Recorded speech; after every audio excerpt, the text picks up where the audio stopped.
Hemos encontrado al Mesías. La predicación de Juan el Bautista se había posesionado tan profundamente de la nación que exigía la atención de las autoridades religiosas.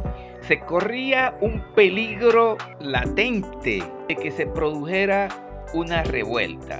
Inducía a los romanos a considerar con sospecha toda reunión popular y todo lo que tuviese al menos viso de un levantamiento del pueblo agitaba los temores de los gobernantes judíos. El profeta Juan el Bautista no había solicitado permiso alguno para iniciar su obra y había reprendido a los gobernantes, a las autoridades, al pueblo mismo, a los fariseos y saduceos por igual. Aún así, el pueblo seguía ávidamente cada uno de sus movimientos y sus predicaciones, que con voz enérgica y sorprendente, pero llena de esperanza, les llamaba al arrepentimiento. Arrepentíos, porque el reino de los cielos se ha acercado. Al día siguiente, mientras dos de sus discípulos estaban cerca, el profeta Juan el Bautista volvió a ver a Jesús entre el pueblo. Otra vez se iluminó el rostro del profeta con la gloria del invisible, mientras exclamaba: «He aquí el Cordero de Dios». Las palabras conmovieron el corazón de estos dos discípulos. Ellos no comprendían plenamente el significado de esas palabras. Uno de ellos era Andrés, hermano de Simón. El otro, Juan, el que más tarde vino a ser el evangelista. Estos dos primeros discípulos de Jesús se movieron rápidamente a alcanzar a este hombre a quien el profeta la había señalado como el Cordero de Dios. Movidos por un impulso irresistible, siguieron a Jesús, ansiosos de hablar con él, aunque asombrados y en silencio, abrumados por el significado del pensamiento. ¿Es este el Mesías? Jesús sabía que los discípulos lo estaban siguiendo.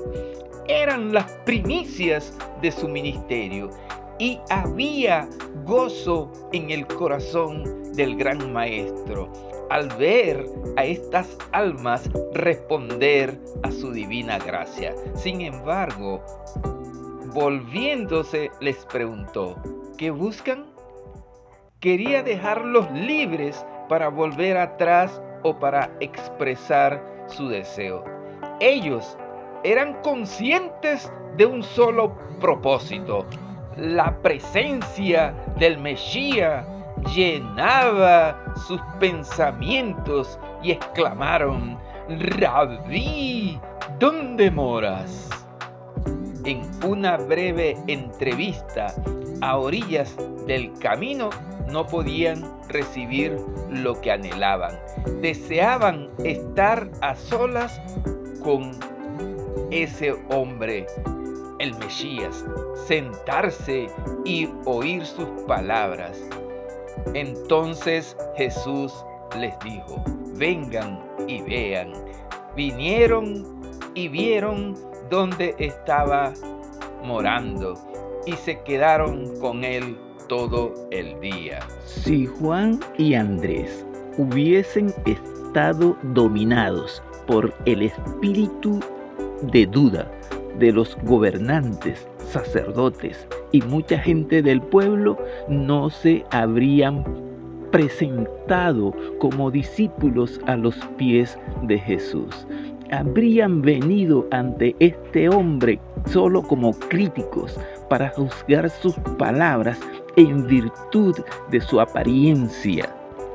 Muchos cierran así la puerta de las oportunidades más preciosas. No sucedió así con estos primeros discípulos. Respondieron al llamado del Espíritu Santo, que muchas veces hace llamados muy sutiles y que en esa oportunidad había estado haciendo llamados a través de la predicación del profeta Juan el Bautista. Ahora reconocían la voz del Maestro Celestial. Para ellos, las palabras de este joven maestro estaban llenas de refrigerio en medio del calor sofocante de la vida terrenal.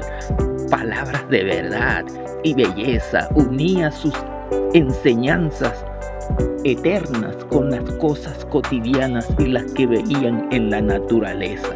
Una iluminación divina se derramaba sobre las enseñanzas de las escrituras del Antiguo Testamento. La multiforme gracia de los temas de la verdad se destacaban con una nueva luz, y la contrición, la fe y el amor, lo que habilita al alma para recibir la verdad, la sabiduría del cielo, entonces había hecho la obra. La fe, actuando por el amor, es la llave del conocimiento, y todo aquel que ama conoce si las palabras son de Dios. El discípulo Juan era el más joven de todos. Era una persona de afectos sinceros y profundos, y tenía una virtud que era la de una naturaleza contemplativa. Había empezado a discernir la gloria del Mesías, no la pompa mundanal, ni el poder que se le había enseñado a esperar de tan ilustre personaje, sino la gloria como la del unigénito del Padre, lleno de gracia, de bondad, de verdad y fidelidad.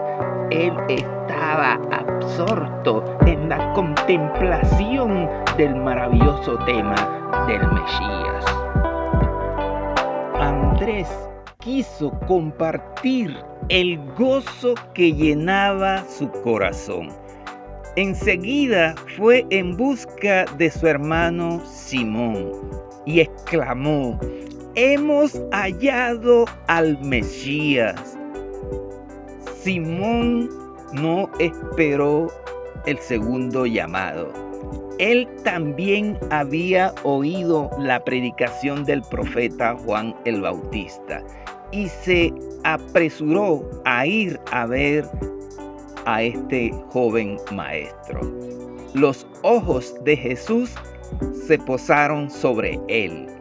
Por el carácter de profeta que tenía, el maestro de Galilea pudo leer su carácter, su historia pasada, presente y futura, su naturaleza impulsiva, su corazón amante y lleno de simpatía, su ambición y confianza en sí mismo, la historia completa de su vida, su caída, su arrepentimiento que vendría después, y sus labores, y hasta sufrir el martirio por la causa del evangelio que ahora estaba por emprender. Y le dijo: «Tú eres Simón, hijo de Johanán. Tú serás llamado Kefas, que quiere decir Petros». Al día siguiente, Jesús resolvió ir hacia Galilea. Se encontró con Felipe y le dijo: «Sígueme». Felipe era de Betsaida, el pueblo de Andrés y de Pedro. Felipe se encontró con Natanael y le dijo: hemos hallado a aquel de quien escribió Moisés en la ley y también los profetas.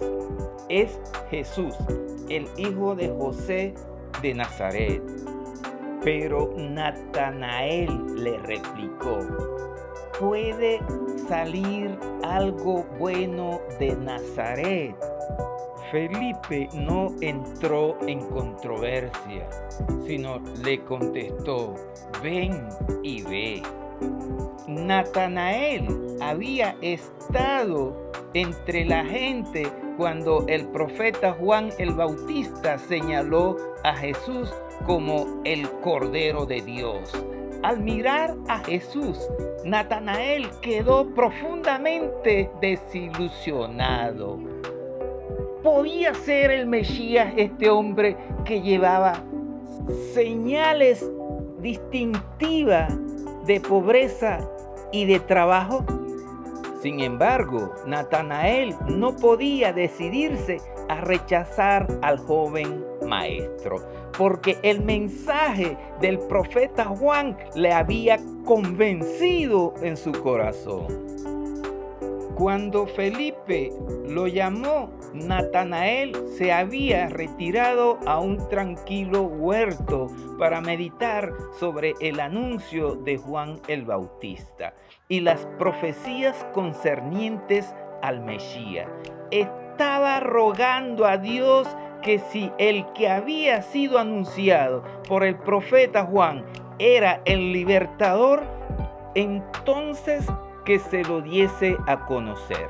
Y el Espíritu Santo descendió para impartirle la seguridad de que Dios había visitado a su pueblo y le había suscitado un cuerno de salvación.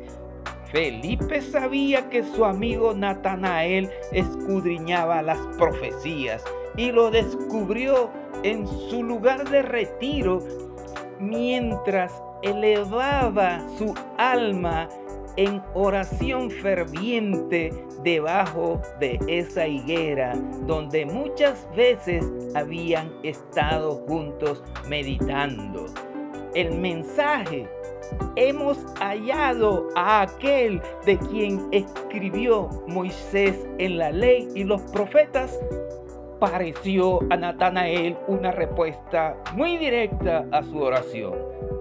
Pero como la fe de Felipe era aún débil, vacilante, añadió con cierto aire de duda: Jesús, el hijo de José de Nazaret. Y nuevamente los prejuicios volvieron a levantarse en el corazón de Natanael y le dijo: ¿puede salir algo bueno de Nazaret? Pero como Felipe no había entrado en controversia, sino que le había dicho: ven y ve, Jesús vio venir así a Natanael y le dijo: he aquí un verdadero israelita en el cual no hay engaño. Sorprendido por la voz del profeta, Natanael exclamó: ¿de dónde me conoces?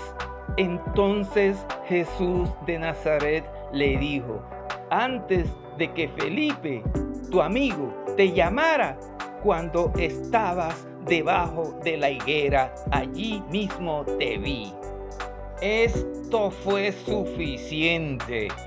El Espíritu Santo, que había dado testimonio a Natanael en su oración solitaria, le habló ahora en las palabras de Jesús.